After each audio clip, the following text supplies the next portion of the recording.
أعوذ بالله من الشيطان الرجيم.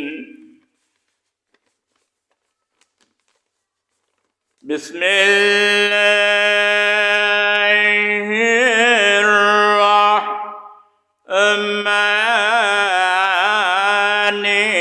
الرحيم.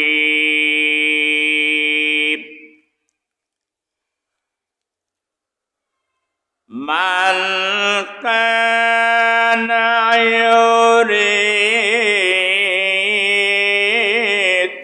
حرث الآخرة نزد له في حرثه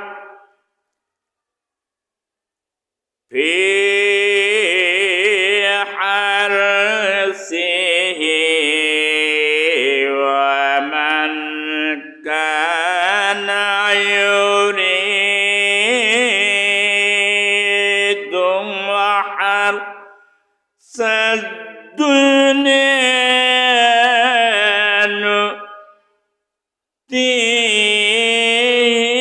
نؤتيه منها وما له في الآخرة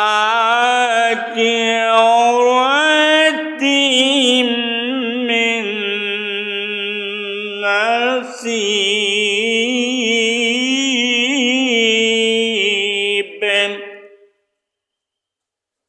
صدق الله العظيم. عن أبي موسى رضي الله تعالى عنه قال قال رسول الله صلى الله عليه وسلم من أحب الدنيا وضره بالآخرة ومن أحب آخرته وضل بدنياه فسيرها ما يبقى على ما ينفع. مسند أحمد رواه البيهقي. إن الله وملائكته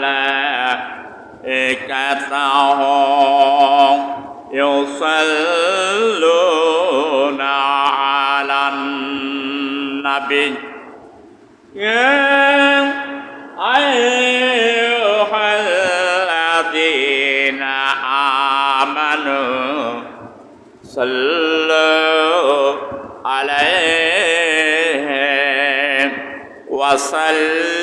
وسلموا تسليما.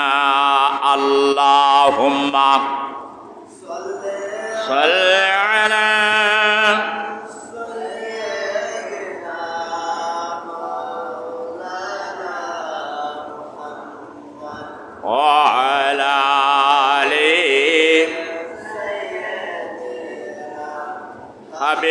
حبيبنا محمد.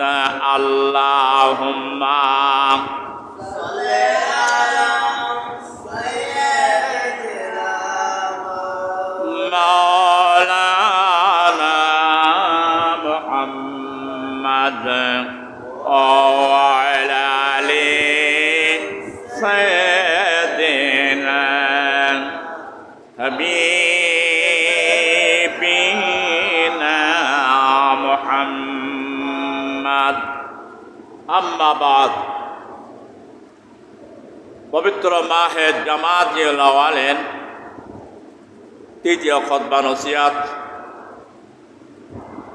বয়োজ্যেষ্ঠ শ্রদ্ধেয় মুরব্বিয়ানে কারাম, সবয়স্ক আমার ইসলাম প্রিয় তৌহিদ জনতা ভাইরা, গৃহকর্মে অবস্থানরত সম্মানিতা মা ও বোনেরা ও আমার স্নেহভাজন কচি ও কাছারা, আসসালামু আলাইকুম ওয়া রাহমাতুল্লাহি ওয়া বারাকাতুহু।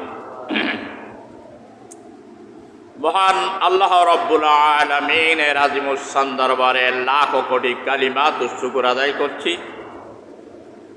যে মহান রব্বুল আলামিন আমাদেরকে আসমানের নিচে জমিনের উপর সর্বশ্রেষ্ঠ সৃষ্টি কুলের সেরা মানুষ হিসাবে, সেরা মাকলুকাত হিসাবে আমাদেরকে নামকরণ করেছেন।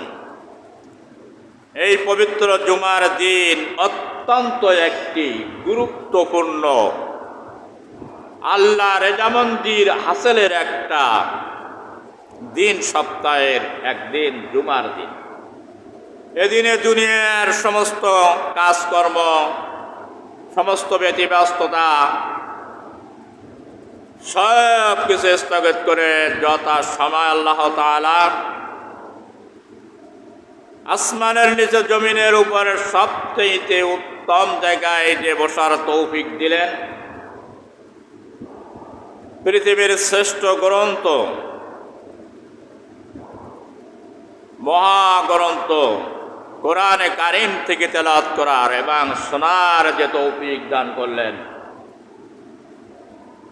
সেই মহান রব্বুল আলামিনের দেওয়া জবানখানা দিয়ে যে যেখানে আছেন প্রাণ কোলে আবেগ জড়িত কণ্ঠে গভীর অন্তরস্থল থেকে কালিমাতুশ শুকুর আদায় করুন, বলুন আলহামদুলিল্লাহ। অগণিত দুরূদ সালাম, রহমত, কল্যাণ, শান্তি ও মহিমা বর্ষিত হোক সর্বকালের সর্বযুগের মহান নেতা, মানবতার মুক্তির কাণ্ডারি, মুক্তির দিশারি, সরওয়ারে কায়নাত আশরাফুল আম্বিয়া জনাবে মুহাম্মদুর রাসূলুল্লাহ, সকলেই বলুন সাল্লাল্লাহু আলাইহি ওয়াসাল্লামের উপরে বর্ষিত হোক। আজকের আলোচ্য বিষয়, আজকের আপডেট নিউজ হচ্ছে নশ্বর দুনিয়া ও অবিনশ্বর আখিরাত। এই সম্পর্কে আজকের আলোচ্য বিষয় মহাগ্রন্থ কোরআনে কারিম সূরাতুল সূরা পারা নম্বর 25, আয়াত নম্বর হচ্ছে 20। আমি তেলাওয়াত করেছি বিশ্ব নবীর জীবন আদর্শ থেকে একটি হাদিস তেলাওয়াত করেছি। ইনশাআল্লাহ তাআলা, আল্লাহ তাআলা যদি স্বল্প সময় তৌফিক এনায়েত করেন তাহলে আলোচ্য আয়াত এবং আলোচ্য হাদিসের আলোকে গুরুত্বপূর্ণ বিষয় আমি উপস্থাপন করব ইনশাআল্লাহ তাআলা। নশ্বর দুনিয়া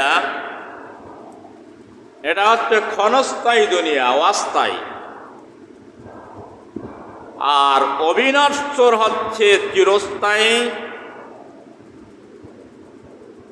যা কোনোদিন ক্ষয় হয় না, ধ্বংস হয় না এবং সময় ফুরায় না, অনন্তকাল যাকে বলা হয়। তাহলে স্থায়িত্ব জিনিসের চেয়ে অস্থায়ী জিনিস কি কোনো মানুষ গ্রহণ করতে চায়? কোনো দিন না, তা চায় না। তার কারণ আমি যদি কোনো জিনিস যদি ক্রয় করি বা তৈরি করি, যদি এটাই বুঝি যে এই জিনিসটা স্থায়িত্ব না এবং টেকসই না, তাহলে ওটা তো কিনব না। এটা পাগলেও বোঝে। আর যে জিনিসটা টেকসই নয়, এটা কেউ গ্রহণ করতে চায় না। টেকসই জিনিসটা সবাই চায়, লাভটা সবাই দেখতে চায়, ক্ষতিটা কেউ কিন্তু সহজেই গ্রহণ করতে চায় না। দুনিয়া এবং আখিরাতের দৃষ্টান্ত এইরকম। দুনিয়াটা হলো সূর্যোদয় হয়েছে, অস্ত যাবে, শেষ।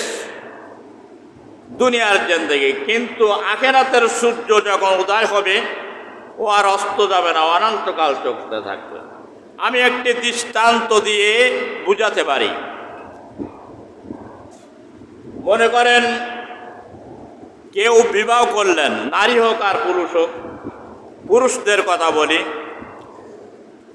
ও একটা ভালো মেয়ে খোঁজ করে, খোঁজ করতে করতে দেখা যায় হয় অস্ট্রেলিয়ান, না হইলে পাকিস্তানি, না জাপানি, এমন একটা হয়তো তার ভাগ্যে জুটি যায়, নেয়। কিন্তু তার আশা থাকে না যে শ্বশুর বাড়ি থেকে মোটর সাইকেল নেব, শ্বশুর বাড়ি থেকে ওয়ার্ডরোব নেব, আলমারি নেব, পালঙ্ক নেব, ঝাঁটা নেব, কোস্তা নেব এবং বাসি চুলো ছাইও নেব। এটা কিন্তু আশা থাকে না। কিন্তু বউর সঙ্গেই ওটা চলে আসে। কারণ কি? উদ্দেশ্য ছিল বউটা যেন ভালো হয়। যদি এই উদ্দেশ্য থাকে তাহলে সব জিনিসও পাওয়া যাবে। আর যদি উদ্দেশ্য থাকতো যে আমার এই জিনিসগুলো সব কিছু দেওয়া লাগবে, তাহলে ওই জিনিসগুলো পেত কিন্তু বউ পেত না। তাহলে বউ না পাইলে তো জিনিস পেয়ে কোনো লাভ নাই। সুতরাং আখেরাতের দৃষ্টান্ত এবং দুনিয়ার দৃষ্টান্তটা এইরকম। এখন মনে করেন কোনো ব্যক্তির একটা সন্তান হয়েছে এবং ওই সন্তানটা, ওই ব্যক্তি নিয়ত করেছে যে একে একটা আমি আলেম বানাবো, ভালো একটি হক্কানি আলেম তৈরি করব, হাফেজ তৈরি করব, পরকালে আমি এর দ্বারাই আল্লাহর কাছে আল্লাহর আযাব থেকে নাজাত পাব। নিয়ত তার। ছেলেটা মানুষ হয়েছে, আলেম হয়েছে, হক্কানি হয়েছে, সে দুনিয়ার জিন্দেগিতে তার পিতা মাতাকে সেবা করেছে, খাওয়াইছে, তারপরে আদর করেছে, যত্ন করেছে এবং আদর কদর করে মর্যাদার সঙ্গে তার দাফন কার্য শেষ করেছে। জীবনের শেষ মুহূর্ত পর্যন্ত তার জন্য দোয়াও করে। তাহলে নিয়ত ছিল কি? আখেরাত। কিন্তু তার সঙ্গে দুনিয়াও পেয়ে গেল। কোনো ব্যক্তি একটি গাছ লাগাইছে, যদি এই গাছটা আমি রাস্তার পরে লাগাইলাম, পশু পাখি এতে ফল খাবে এবং মানুষ এখানে বিশ্রাম নেবে, কিন্তু ওই গাছটার দ্বারাই তার উদ্দেশ্য ছিল যে নেকি নেওয়ার, তার দ্বারা সে ফল উপভোগ করল এবং সেই গাছ দ্বারা সে নেকিও অর্জন করল। কোনো ব্যক্তি একটি ঘর বেঁধেছে, তো ঘরটা মসজিদ মুখ একটা জানালা রেখেছে যে উত্তর দিকে থেকে বাতাস আসবে, এই উত্তর দিকের বাতাস খাবো, এই জন্য পরিষ্কার আলো ঢুকবে, ঘরের ভেতরে রেখে জানালাটা রেখে দিল। কিন্তু ওই ব্যক্তির নিয়ত খারাপ, যার কারণে ওই বাতাস খাওয়াটাই ওর নেকি, ওইটাই হবে উদ্দেশ্য, নেকি হবে না। যদি এইটাই নিয়ত থাকতো যে এই জানালা দিয়ে উত্তর দিকে মসজিদ রয়েছে, আমি মুয়াজ্জিনের আযান শুনবো, তারপরে ইমাম সাহেব ওয়াজ নসিহত করবে, তাও শুনবো, হাদিস কোরআন, তাহলে তার ওই জানালা দিয়ে তার লাভ হচ্ছে এই যে নেকি অর্জন করলো, বাতাসও খেতে পারলো। বাতাসটা হলো কি? তার ঐশিক, তার অবদান। তাহলে নেকির পরে সব কিছু নির্ভর করবে, কর্মের পরে বিশেষ করে তার ফলাফল আসবে। আমার আল্লাহ রাব্বুল আলামিন বলেন সূরাতুশ শূরা আয়াত নাম্বার 20, মান কানা ইউরিদু হারসাল আখিরাতি নাজিদ লাহু ফি হারসিহি। যে ব্যক্তি আখিরাতের ফসল কামনা করবেন, আখিরাতের নেকির কামনা করবে, আখিরাত অর্জনের কামনা যে ব্যক্তি করবে তার জন্য আল্লাহ পাক বলতেন, আমি আখিরাতের ফসল, আখিরাতের কামিয়াবি, আখিরাতের নাজাত, আখিরাতের মুক্তি তাকে তো দেবই, ওই সাথে আমি তাকে দুনিয়ারও শান্তিও দান করব। চিৎকার করে বলেন সুবহানাল্লাহ। তাহলে যদি কোনো ব্যক্তি আখিরাত কামনা করে যে আমার আখিরাতের, আমার জীবনের যাবতীয় কাজগুলো, আমার ব্যক্তি, আমার পারিবারিক, আমার সামাজিক, আমার অর্থনৈতিক, আমার রাজনৈতিক, আমার সামাজিক সব কাজগুলো আমি আল্লাহর সন্তুষ্টির জন্য করব, আল্লাহর হুকুম মোতাবেক, রসুলের তরিকাত অনুযায়ী, তাহলে সে দুনিয়ার সম্মান পাবে, দুনিয়ার পুরস্কার পাবে, দুনিয়ার সে যাবতীয় লাভবান হবে, দুনিয়ার শান্তি লাভ করবে এবং আখিরাতও সে ব্যক্তি লাভ করবে। চিৎকার মেরে বলেন সুবহানাল্লাহ। লাভ কি? আখিরাত কামনা করেছে, সেই সঙ্গে আল্লাহ বলছেন আমি দুনিয়াও দিয়ে দিলাম। এখন আসেন দুনিয়ার দিকে আসি। আমার আল্লাহ পাক বলছেন, মান কানা ইউরিদু হারসাদ দুনিয়া নুতিহি মিনহা ওয়া মা লাহু ফিল আখিরাতি মিন নাসিব। আর যে ব্যক্তি দুনিয়ার ফসল কামনা করবে, আমি তাকে কিঞ্চিত পরিমাণ অর্থাৎ সামান্য দুনিয়া তাকে দিয়ে দিব, কিন্তু আখিরাতে তার জন্য কোনো কিছুই থাকবে না। আখিরাতে সে তার জন্য কোনো নিয়ামত থাকবে না, পুরস্কারও থাকবে না, ক্ষমাও থাকবে না। যে ব্যক্তি দুনিয়া কামনা করবে, দুনিয়ার লোভ, দুনিয়ার মোহ, দুনিয়ার করজ, দুনিয়ার আশা আকাঙ্ক্ষায় পড়ে থাকবে, দুনিয়ায় ব্যস্ত থাকবে, আল্লাহ তাআলা তার আখিরাত থেকে মাহরুম করে দিবেন। চিৎকার মেরে বলেন নাউজুবিল্লাহ। দুনিয়ার মানুষের আসনে রাখো, চাওয়ার ভিতরে আর কর্মের ভিতরে অনেক আকাশ আর পাতাল পার্থক্য। নেকির পরে সব কিছু নির্ভর করবে। আখিরাতের কাজ করলে দুনিয়া পাওয়া যায়, আর দুনিয়ার কাজ করলে আখিরাত থেকে মাহরুম হয়ে যাবে। রাসূল কারীম সাল্লাল্লাহু আলাইহি ওয়াসাল্লাম ওয়া নবী মুসা রাদিয়াল্লাহু তাআলা قال رسول الله صلى الله عليه وسلم من أحب الدنيا هو أضر بالآخرة ومن أحب الآخرة أضر بدنياه ما يبقى على ما ينفع। মুসনাদে আহমদ বায়াকি শরীফের হাদিস। আমার আল্লাহর নবী বলেন, যে ব্যক্তি দুনিয়াকে নিজের প্রিয়তম এবং লক্ষ্য বস্তু হিসাবে যে ব্যক্তি গ্রহণ করবেন, সেই ব্যক্তি তার উপরে কিঞ্চিত দুনিয়া তাকে দিয়ে দেওয়া হবে, সে তার পরকালকে বিশেষভাবে যে ক্ষতিগ্রস্ত করলো, ধ্বংস করে দিল। দুনিয়ায় যে ব্যক্তি আশা করলো, আকাঙ্ক্ষা করলো, দুনিয়া নিয়ে পড়ে থাকলো, দুনিয়া নিয়ে ব্যস্ত, কোথায় গাছ লাগাবো, কোথায় আবাদ করব, কোথায় ফসল করব, কোথায় পটল লাগাবো, কোথায় ধান লাগাবো, কোথায় মূলা লাগাবো, কোথায় পালং শাক লাগাবো, ও কোথায় পুঁই শাক লাগাবো, কোথায় ঝাল লাগাবো, কোথায় আলু লাগাবো, কোথায় রসুন লাগাবো, কোথায় পেঁয়াজ লাগাবো, এই নিয়ে ব্যস্ত দুনিয়ার জিন্দেগিটা কাটাই দিল।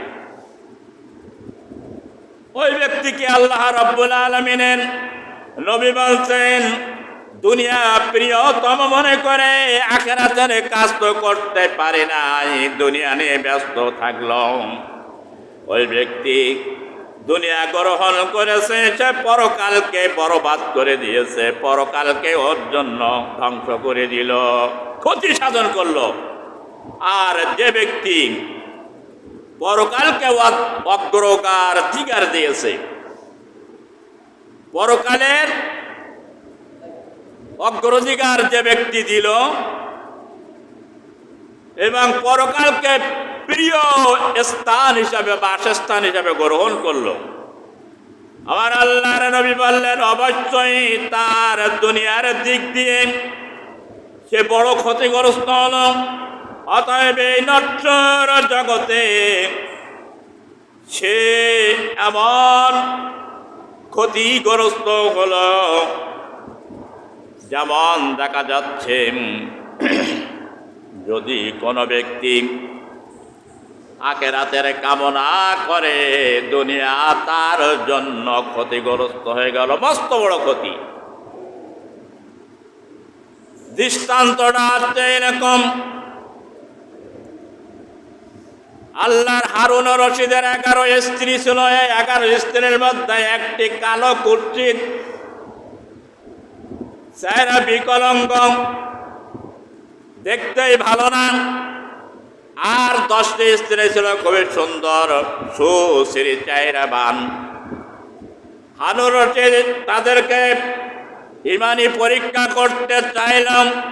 একদিন তিনি বললেন, ওগো স্ত্রীরা, আমি তো বাদশাহ, একদিন দুনিয়ার থেকে বিদায় হয়ে যাব, কিন্তু তোমরা হচ্ছে আমার প্রিয় স্ত্রী, তোমরা কে কি নিবা সেটা তোমরা নিয়ে নাও। এখন আমি বেঁচে আছি, আমার সামনে সেটা গ্রহণ করো। কেউ টাকার বাক্স ধরল, কেউ দলিল ধরল, কেউ সোনার রূপা ধরল, কেউ গরু বাছুর ধরল, কেউ ঘর বাড়ি, কেউ ইত্যাদি আসবাব পাত্র গ্রহণ করল। কিন্তু ওই কালো কুৎসিত ওই যে স্ত্রী, ও কিছুই ধরে নাই। হারুন আর রশিদকে পাজা করে ধরে বসে আছে। জিজ্ঞাসা করে, কি হলো? সবাই তো সব কিছু ধরে সম্পদ, আর তুমি আমারে ধরো কেন? আমার ধরলে কি লাভ হবে? দুনিয়ার মানুষেরা শুনে রাখুন, হারুন রশিদের স্ত্রী বলছে, ও বাদশাহ, এই সব সম্পদের মালিক আপনি। আমি যদি আপনাকে পাই তাহলে সব সম্পদ আমি পেয়ে যাব। আর আমি যদি দলিল ধরি, গরু ধরি, বাছুর ধরি, সম্পদ ধরি, সেইটার মালিক হয়ে যাব। সুতরাং দৃষ্টান্তটা হলো এই রকম, যে ব্যক্তি আখিরাতের কামনা করবে, আখিরাতের জন্য জীবন বিলাই দিবে, দুনিয়া তার পাশ করবে।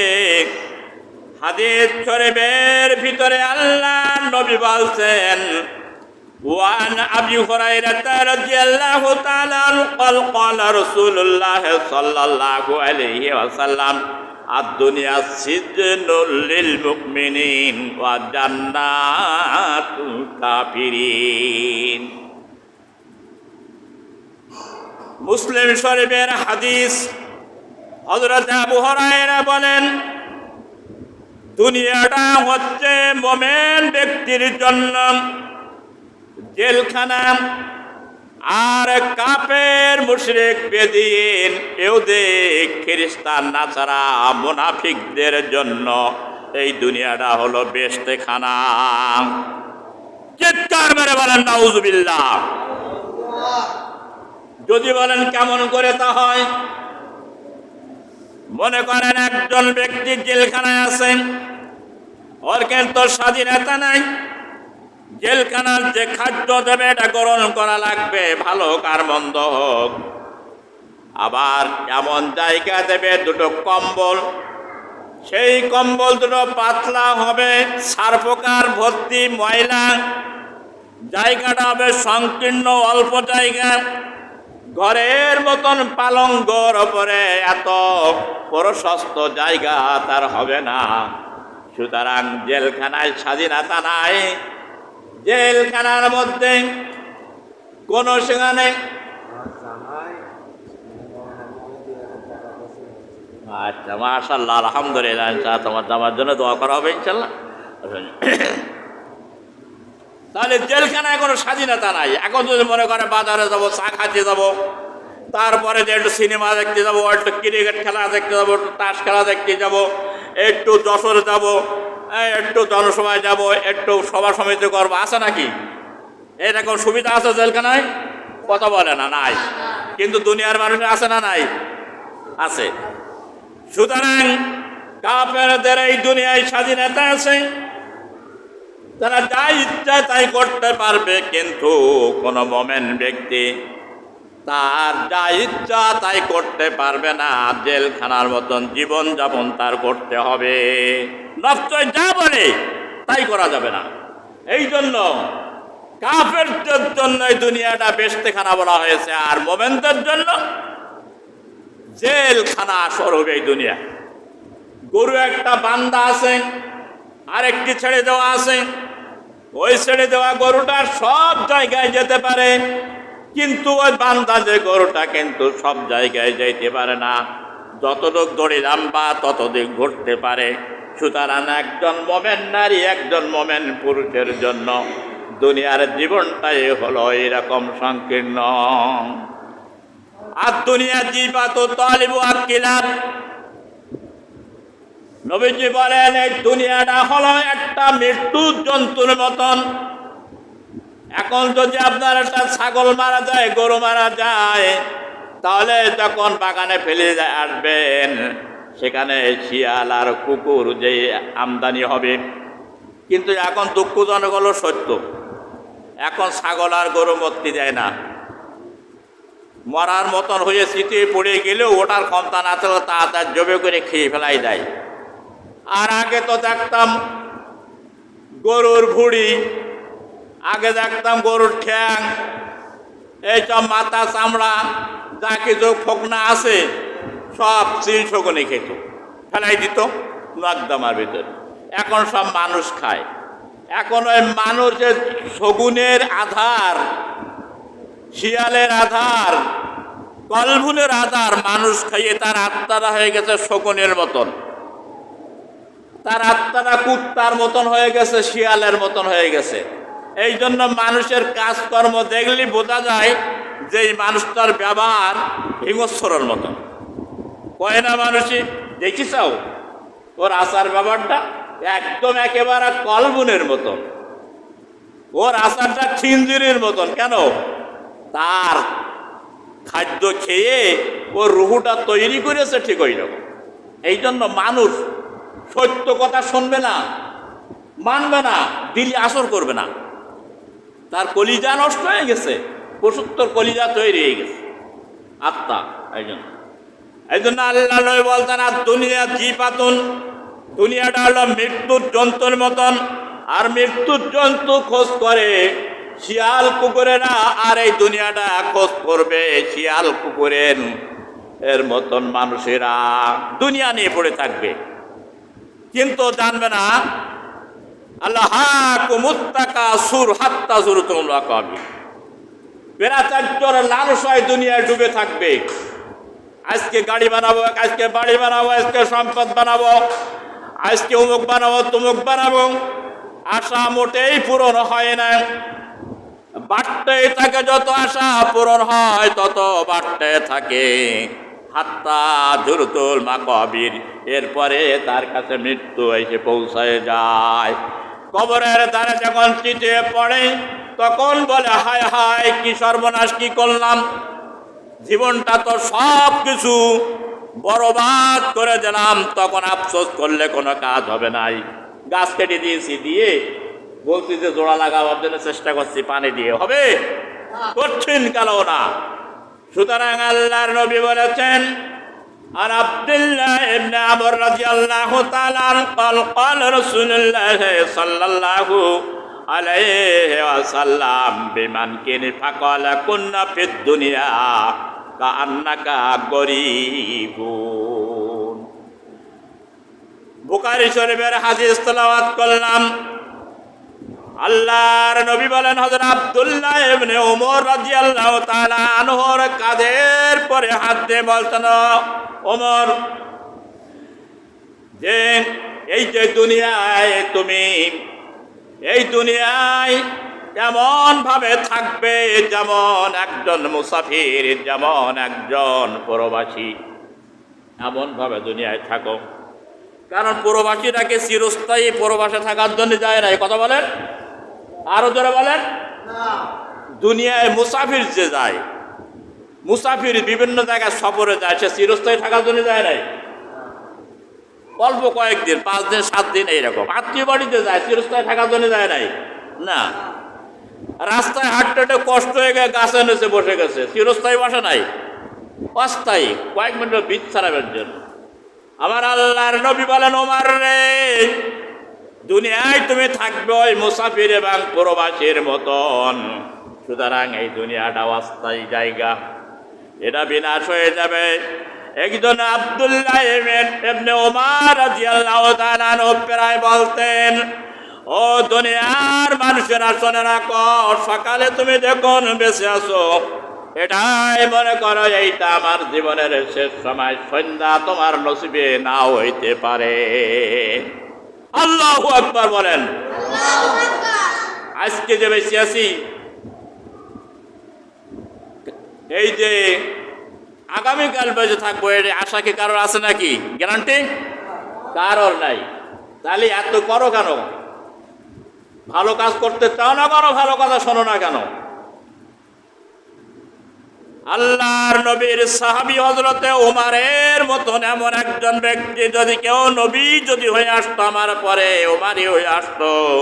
এই ওমর বলছেন, তোমরা দুনিয়ায় সকালকে সন্ধ্যার জন্য অপেক্ষা করো না, আবার সন্ধ্যা যখন হবে আগামীকাল সকাল পর্যন্ত বাঁচবে, অপেক্ষা করো না। আজকা কাম কাল পর না ডাল, আজকের কাজটা কালকের উপরের জন্য, কালকের জন্য ফেলাই রেখো না।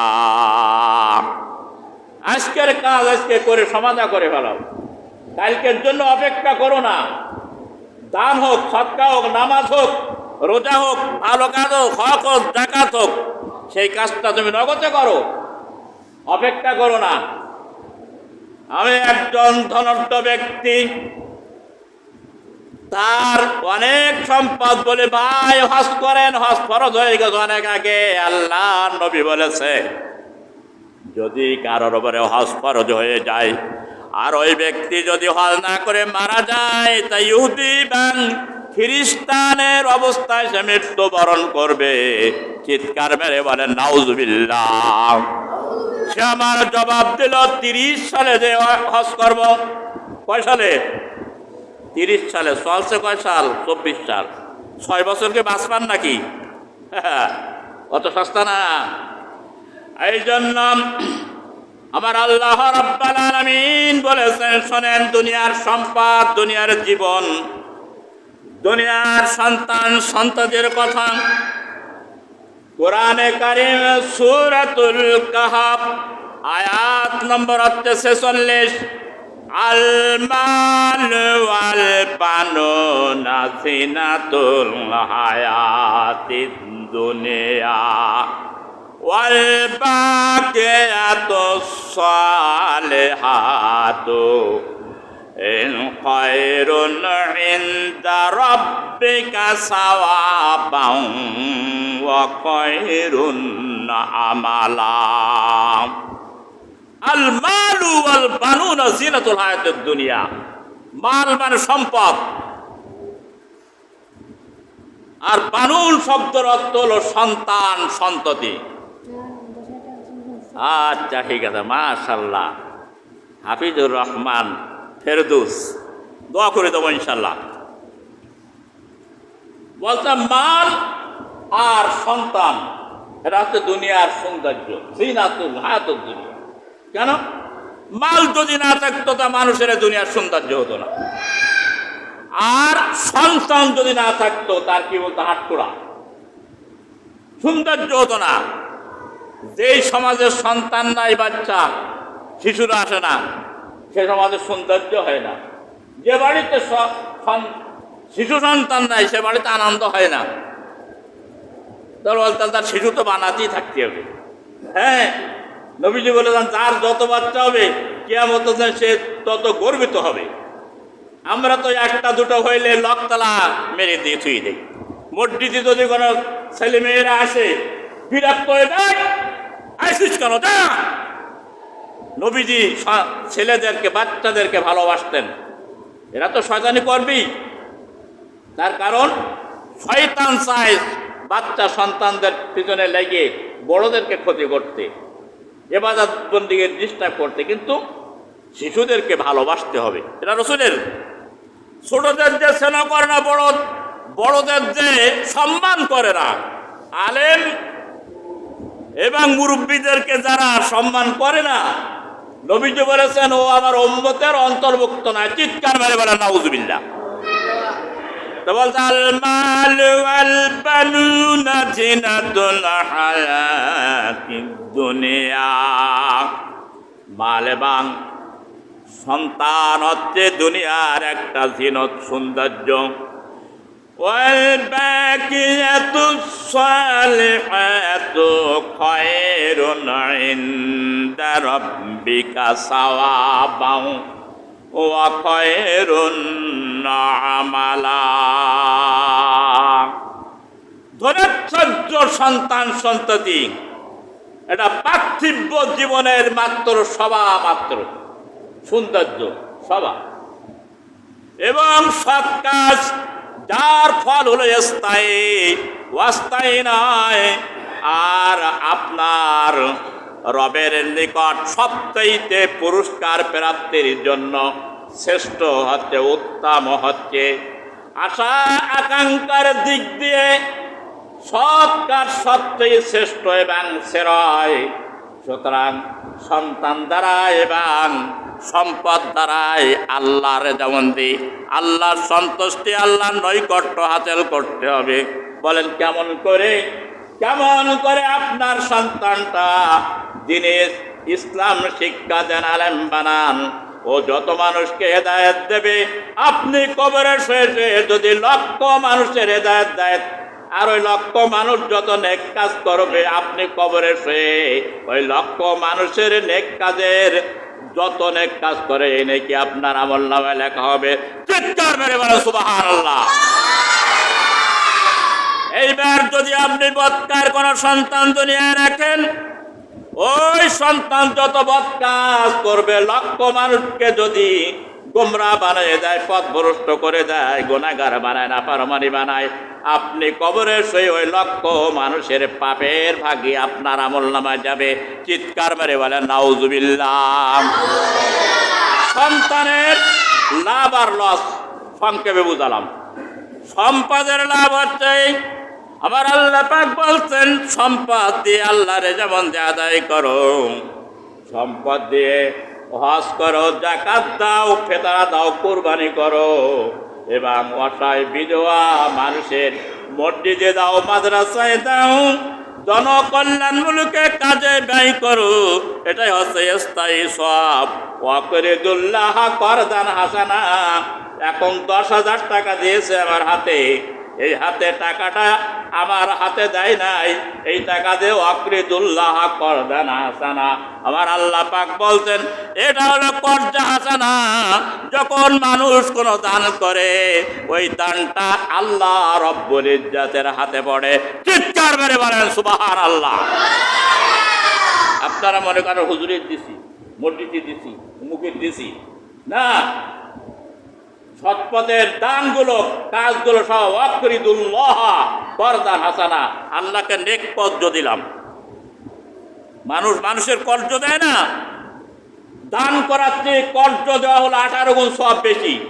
দান করলে যে সব হয় 10 গুণ, আর কর্জ দিলে, হাওলাত দিলে 18 গুণ সব হয়।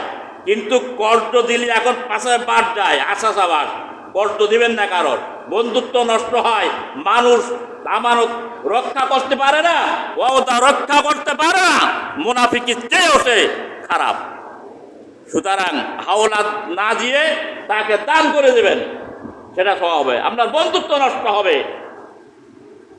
আপনার সঙ্গে সম্পর্ক ভালো থাকবে না। হাওলাত দিলে সুই হয়ে আপনার কাছে হাওলাত নেবে, আর সবল হয়ে আপনার কাছে বাহিরে যাবে। অনেক দৃষ্টান্ত দুনিয়া আছে। ভাইরা আমার, তাহলে এবারে আল্লাহ পাক এখানে বুঝালেন যে মাল আর সম্পদ এটা দুনিয়ার শোভাযাত্রার সৌন্দর্য, স্থায়ী সব হচ্ছে আল্লাহর কাছে পুরস্কার পাওয়ার জন্য সন্তান আর সম্পদ দিয়ে নেকি অর্জন করতে হবে। সম্পদ দান করলে নেকি হয়। আর আমার লেন্টু ভাই 10 কাঠা জমি দিয়েছে মসজিদে, কিয়ামত পর্যন্ত এর সব কেউ বন্ধ করতে পারবে না। কিয়ামতের বিচার লয় পর্যন্ত এই মসজিদে যারা যা দান করেছে যতদিন থাকবে কিয়ামত পর্যন্ত সভাপতি ওরা কেউ বন্ধ করতে পারবে না। কিন্তু সিনেমার হলে যারা নষ্ট করেছেন, যারা ইসলামের পথে নষ্ট করেছেন, জুয়া খেলেছেন, বিভিন্ন অন্যায় কাজে ব্যয় করেছেন, কিয়ামত পর্যন্ত সওয়াব হবে নাই, গোনা ওর জন্য হিসাব দেওয়া লাগবে। কিয়ামত পর্যন্ত গোনা পৌঁছাতে থাকবে। আপনি ক্লাব বানিয়ে দিয়ে গেছেন, একটা ক্লাবের ভিতরে অশ্লীল কাজ হয়, তাস খেলা হয়, জুয়া খেলা হয়, ক্যারাম বোর্ড খেলা হয়, আড্ডা মারে, বিড়ি খায়, সেখানে বসে যাবতীয় অশালীন কাজ করে, অশুভনীয়। যত পাপ হবে ওই পাপ সব আপনার আমল না যা আপনি বানাইছেন। মসজিদ আপনি একটা বানাইছেন কি মাদ্রাসা বানাইছেন, যত ছেলেমেলে পড়বে, যত মানুষ হবে, যত সেখানে নেকি হবে, কিয়ামত পর্যন্ত কারো হুজুরে দোয়া লাগবে না। ওই সওয়াব আপনার আমল নামায় পৌঁছাতে থাকবে। আল্লাহর নবী বলেছেন 3টে পথ দিয়ে যাবে, যমুনা কর্ণফুলী ধলেশ্বরী, সমস্ত বিশ্বের নদী যা আছে সব বন্ধ হয়ে যাবে স্রোত। এই সবের স্রোত কোনোদিন বন্ধ হবে? আরো জোরালো বন্ধ হবে? তাহলে টাকা দিতে চান না কেন? মাদ্রাসা বানানোর জন্যে 5 মাস আগের থেকে বলেছি যে 1000 কোটি টাকা। 1000 টাকা কোনো মানুষের কাছে এখন ফকিরের কাছে কোনো সমস্যা? কথা বলেন, দেয় না। এই টাকা খরচ করবা না, আল্লাহ পাক জরিমানা লাগাবে। পথ দিয়ে হাঁটপা, পা মুখসাই যাবে, পাটা ভেঙে গেছে, ডাক্তারের কাছে যাবা, 5000 টাকা খরচ হয়ে গেল, ওটা জরিমানা, নেকি হবে না। কৃপণা যা করলে, জাকাত আপনার ফজর হয়েছে 50,000, আপনি জাকাত দিলেন না, এমন মুসিবত আপনার আল্লাহ দিয়ে দেবে, 5 লাখ টাকা আপনার খরচ হবে, কিন্তু নেকি হবে না। আল্লাহ সবই বলে অমাকারু অমাকার আল্লাহু আল্লাহ খয়রুল মাকিরিন। বান্দা তুই যতই কৌশল করিস না কেন, তোর ওপারে আমি কৌশল অবলম্বন করি, আমি তো তোর স্রষ্টা। আল্লাহ সবই বলে। বাইরে আমার সংক্ষেপ সময় বলতে হবে, শেষ পর্যায়ে চলে এসেছি। দুনিয়ার আখিরাতের লাভ আর লসের কথা আমি বলছিলাম যে দুনিয়াটা যদি কেউ কামনা করে আখিরাত থেকে মাহরুম হয়ে যাবে, আর আখিরাত যদি কামনা করে আখিরাত পাবে, দুনিয়াও পাবে। আমার আল্লাহ রাব্বুল আলামিন দুনিয়ার দৃষ্টান্ত, পার্থিব জগতের দৃষ্টান্ত দিচ্ছেন কোরআনে কারীম। ওয়ামা হাযিহিল হায়াতিদ দুনিয়া হাযিহিল হায়াতিদ দুনিয়া ইল্লা লাহু ওয়া লাইবু ওয়া ইন্নাদ দারাল আখিরাতা লাহিয়াল হায়ান লাউ কানু ইয়ালামুন। সূরাতুল আনকাবুত আয়াত নম্বর 64 আল্লাহ পাক বলছেন ওমা হাযিল হায়াতিদ দুনিয়া, এই পার্থিব জীবন তো হলো ক্রীড়া কৌতুক খেলাধুলা ছাড়া বই কিছু নাই। এই যে পার্থিব জীবনটা আমরা পেয়েছি হায়াত আর মৌতের মাঝখানে, এটা একটা ক্রীড়া কৌতুক খেল তামাশার জায়গা। মাঠে খেলা করতে যায় কত সময় থাকে? 3টে থেকে সন্ধ্যা পর্যন্ত। এই যে খেল তামাশা করে আবার যার বাড়ি ফিরে আসে, আসল বাড়ি। ঠিক দুনিয়ার এই জিন্দেগিটা আমার আল্লাহ পাক বোঝাচ্ছেন, বান্দা আমার কথা শোন, বোঝার চেষ্টা করে। দুনিয়াটা খেল তামাশার জায়গা, আসলে এই দুনিয়াটা তুচ্ছ কিচ্ছু না। ছেলে মেয়েরা খেলাধুলো করে, সন্ধ্যেবেলা সব কিছু গোলে মালে দিয়ে ডাক্তার বাসায় চলে যায়। তোদেরকে এই দুনিয়ায় যা কিছু দিয়েছি সব কিছু ফেলাই ছুঁয়ে একদিন রিক্ত হস্তে আমার কাছে তোদেরকে ফিরে আসতে হবে। আর হাজির হায়াতের দুনিয়া ওয়াইন্নাদ দারাল আখিরাতি লাহিয়াল হায়ান, আর আখিরাতের জীবনটা হচ্ছে চিরস্থায়ী জীবন। যদি লাউ কানু ইয়ালামুন, যদি ওরা জানতো। তার মানে কারা? নবীজিকে বলেছেন মানুষদের বলে দাও, ওরা যদি জানতো এই দুনিয়াটা খেলতামশার জায়গায়, কেউ থাকতে পারি নাই, পর্দাদা ছিল, কে আছে নাই, দাদা আছে নাই, বাবা আছে নাই, আমিও থাকবো না, একদিন চলে যেতে হবে দুনিয়া ছেড়ে, তাহলে এই দুনিয়ায় থেকে কেন পরকালকে আমি হারাবো? অস্থিরস্থায়ী পরকাল বুঝতে হবে। আমার আল্লাহ রাব্বুল আলামিন বলছেন সূরাতুল হাসর আয়াত নম্বর হলো 18, ইয়া আইয়ুহাল্লাযীনা আমানুত্তাকুল্লাহা ওয়াল তানজুর নাফসুম মা কদ্দামাত লিগাদিন ওয়াত্তাকুল্লাহ ইন্নাল্লাহা খবীরুম বিমা তা'মালুন। এই ইমানদার ব্যক্তিগণ, তোমরা যারা ঈমান এনেছো, দাবি করো আমরা ঈমানদার, আল্লাহকে যারা বিশ্বাস করেছো, পরকাল যারা বিশ্বাস করেছো, আল্লাহ তাআলাকে ভয় করো, আর কিয়ামতের জন্য, পরকালের জন্য, অনন্তকাল আখিরাতের জন্য, অবিনশ্বর জগতের জন্য, যেখানে চিরস্থায়ী থাকতে হবে, সেখানের জন্য তুমি কি আগে অগ্রিম প্রেরণ করেছো? কি পাঠাইছেন আপনি? এই যে আখিরাতে থাকবেন চিরস্থায়ী, সেখানে যেখানে শেষ নাই, সেখানে খাওয়া দাওয়ারও প্রয়োজন হবে, সেখানের জন্য আপনি কি আগে প্রেরণ করেছেন? আপনি লম্বা সফরে বাহির হয়েছেন, তার কি সামান আপনি নিয়েছেন? কবরের থেকে শুরু হবে সফরের আপনার শুরু, যাত্রা শুরু। কি পাঠাইছেন আগে? এমন কোন কাজ আছে নির্ভরযোগ্য যে এই কাজটার দ্বারা আমি নাজাত পাবো? নির্ভরযোগ্য এমন কিছু থাকতে হবে। তা আল্লাহ পাক বলছেন, বান্দা পরকালের জন্য কি আগে প্রেরণ করেছো তোমার ভাবতে হবে, চিন্তা করে দেখা তোমার উচিত। ওয়াত্তাকুল্লাহ, আমি আল্লাহকে ভয় করো, ইন্নাল্লাহ খবীরুম বিমা তা'মালুন। তুমি মনে মনে কি কল্পনা জল্পনা করো আমি জানি, এটা আমি ওয়াকিফাল, আমার অজানা নাই। আমার ভাইরা, সময় শেষ। আরদিতুন বিল হায়াতিদ দুনিয়া মিনাল আখিরাতি ফামা মাতাউল হায়াতিদ দুনিয়া ফিল আখিরাতি ইল্লা কলিল। সূরাতুত তাওবা আয়াত নম্বর হলো 38-এর শেষ নম্বর আয়াত আমি তেলাওয়াত করলাম। আল্লাহ পাক বলছেন, ও দুনিয়ার মানুষরা শুনে রাখো, বস্তুত এই পার্থিব যে জীবনের হায়াতটা তোমরা পেয়েছো, এই জীবনের ভোগ বিলাস তো আখিরাতের তুলনায় কিছুই নাই, নাথিং, এর কোনো মূল্য নাই। অতি অল্প সামান্য সময়। কেমন সামান্য সময়?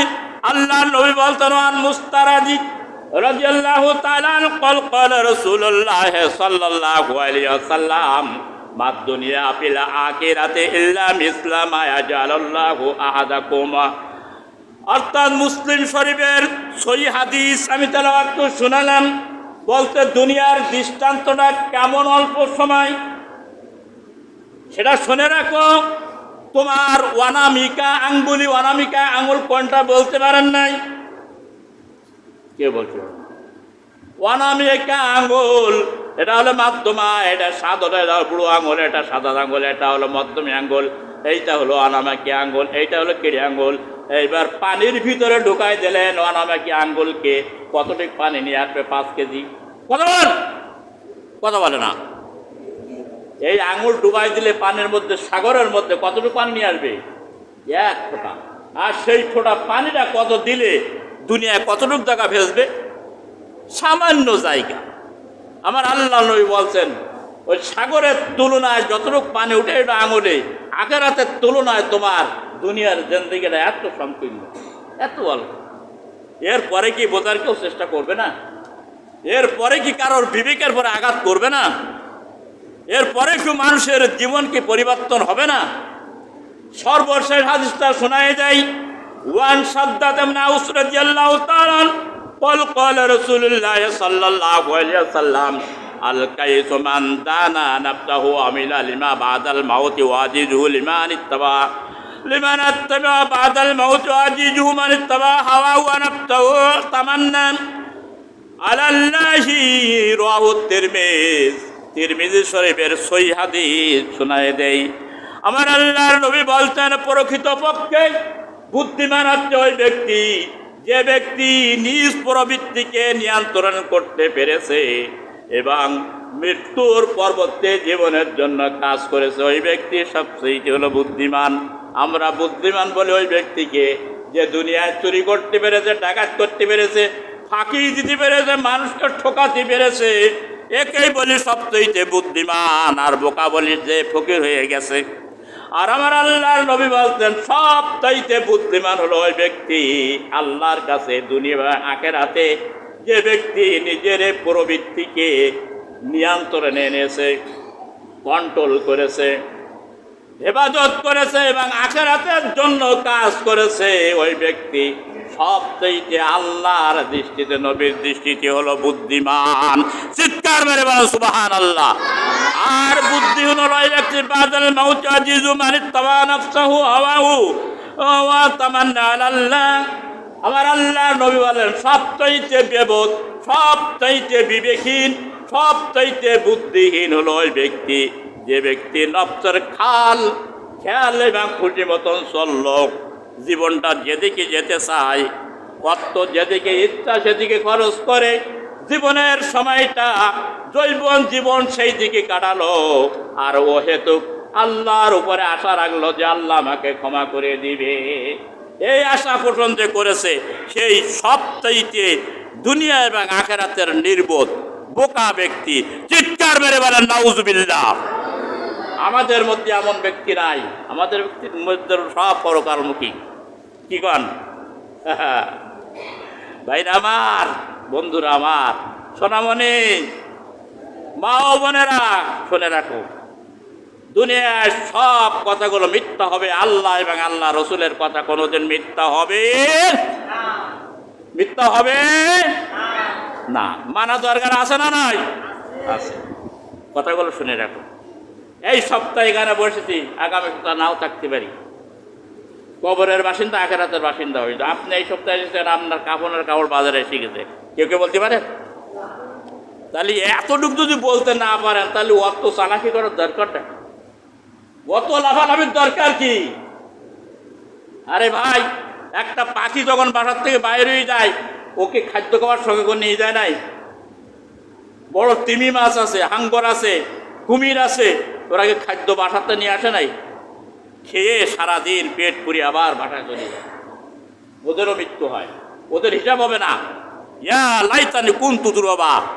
যত দুনিয়ায় মানুষ আর জিন ব্যতীত যারা আছে, মাটির সঙ্গে সব মিশে যাবে, ওদের কোনো হিসাব নাই। হিসাব হবে কার? ওমা খলাকতুল জিন্না ওয়াল ইনসা। আপনার, আমার এবং জিনদের হিসাব হবে ভাই। এই জন্য আমাদের প্রস্তুতি হওয়ার দরকার আছে না নাই? পরকালের জন্য কাজ করার দরকার আছে না নাই? দুনিয়ায় বেঁচে হায়াতের জিন্দেগিতে অগ্রিম আখিরাতের জন্য কিছু ভালো কাজ করার দরকার আছে না নাই? তাহলে এখনো সময় আছে। দাদির কবর কোথায় আর কালসার কোথায়? আপনি মসজিদে আদান হয়, মসজিদে ঢোকেন না, তার বিপরীত দিক চলে যান, দান করেন না, 5 মাস ধরে মাদ্রাসার 1000 টাকা দিতে পারলেন না, তাহলে আখিরাত কেমনে চান? মুখে চাইলে তো হবে না, মনের সঙ্গে আর মুখের সঙ্গে এক থাকতে হবে। কাজ সব ভালো করবে, হাতে পায়ে সব অঙ্গ প্রত্যঙ্গ শক্তি সমরা। প্রিয় ভাইরা, আপনাদের কয়েক মিনিট সময় লস করে দিলাম। এতক্ষণ ধরে আমরা যে কথাগুলো শুনলাম, কোরআন এবং সুন্নাহর আলোকে আল্লাহ সুবহানাহু ওয়া তাআলা আমাকে সহ, আপনাদের সহ, গোটা পৃথিবীর মানুষদেরকে আল্লাহ পাক যেন বুঝবার তৌফিক যেন দান করেন, সর্বশক্তি নিয়োগ করে চিৎকার মেরে বলেন আমিন।